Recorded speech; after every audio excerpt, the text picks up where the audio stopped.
Welcome to The Explainer, where we dig into big topics by going straight to the source material. So, back in 2004, these words just electrified the Democratic National Convention.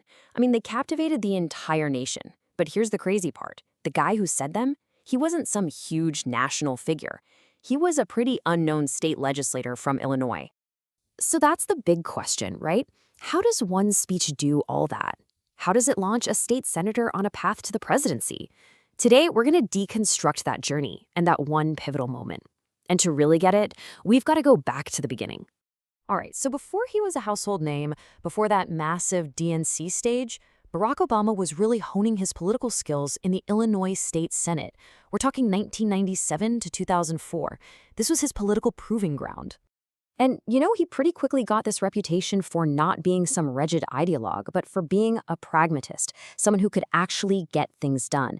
And he wasn't just a one-trick pony. He was sponsoring successful efforts on everything from expanding kids' healthcare to passing ethics reforms, and, that landmark bill requiring police to videotape interrogations.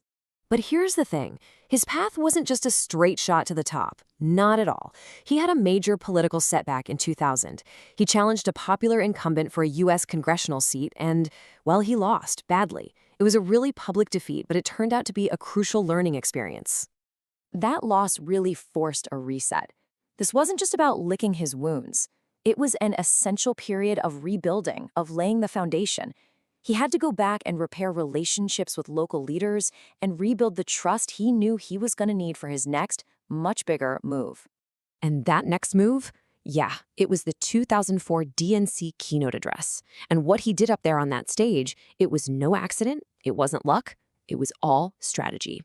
So to really understand what Obama pulled off in that speech, we need to talk about something called persuasive strategy. It's basically the art of how a speaker doesn't just give you facts, they actively shape your emotions and perceptions to bring you along on a journey. Now check this out. Researchers actually broke this speech down piece by piece, and what they found is fascinating. His most dominant strategy, by a long shot, was association. Almost a third of the time, he was connecting his own story, the son of a Kenyan immigrant, back to the broader American story, creating this powerful sense of shared identity. And he did this with this amazing 1-2 punch. He'd introduce a big idea, and then bam, immediately back it up with a personal, relatable story. Let's break down exactly how he put this into practice. Okay, first up, inclusion. This is all about making everyone in the room and everyone watching from home feel like they're part of the same story, the same team. Just take his opening line. He doesn't just say he's from Illinois. He connects himself to the land of Lincoln.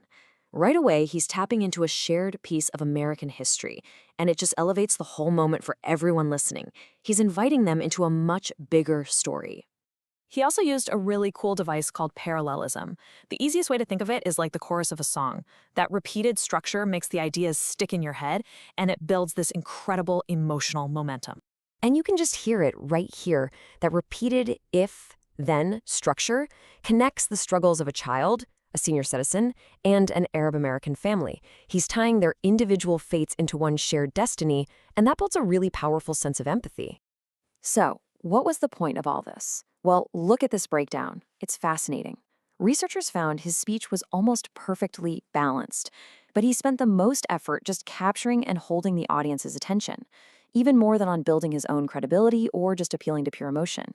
It was an incredibly calculated performance. And that performance, it worked. It had exactly the effect he wanted, catapulting him from a state-level politician into the national spotlight, almost overnight. What had been a tough race for the U.S. Senate suddenly became a sure thing. But the speech didn't just win him an election.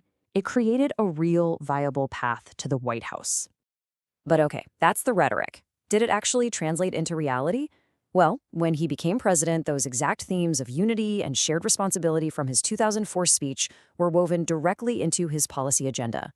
Think about it. He took office right in the middle of a global financial crisis. And his first big moves, that huge Recovery Act and the auto industry rescue, they were all framed as acts of collective responsibility. It was that United States of America theme from his keynote, but now applied as economic policy. And remember his line from the speech about the senior who couldn't pay for her prescriptions?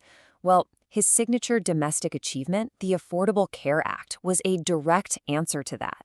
It was an attempt to address those very healthcare crises he described years earlier, and it ended up getting 20 million people covered. And that theme of expanding the American promise, it just continued across his 2 terms. From repealing Don't Ask, Don't Tell, to ending combat in Iraq, and leading the global Paris Agreement on climate. You can see how these weren't just isolated policies. They were extensions of that original vision of a more inclusive and responsible nation. So when you look at the whole picture, from a state senator to a 2-term president, that entire journey was undeniably fueled by the power of that one single, masterfully crafted speech. It's really become a modern textbook example of how oratory, when it's perfectly timed and brilliantly constructed, can do more than just win an election. It can define an entire political movement and really shape the course of history. And all this leaves us with a pretty big question for today. In our fragmented, noisy media world, can a single speech still unite a nation? Can it still change the course of history? Or was that 2004 keynote a masterclass in a kind of politics that maybe doesn't even exist anymore?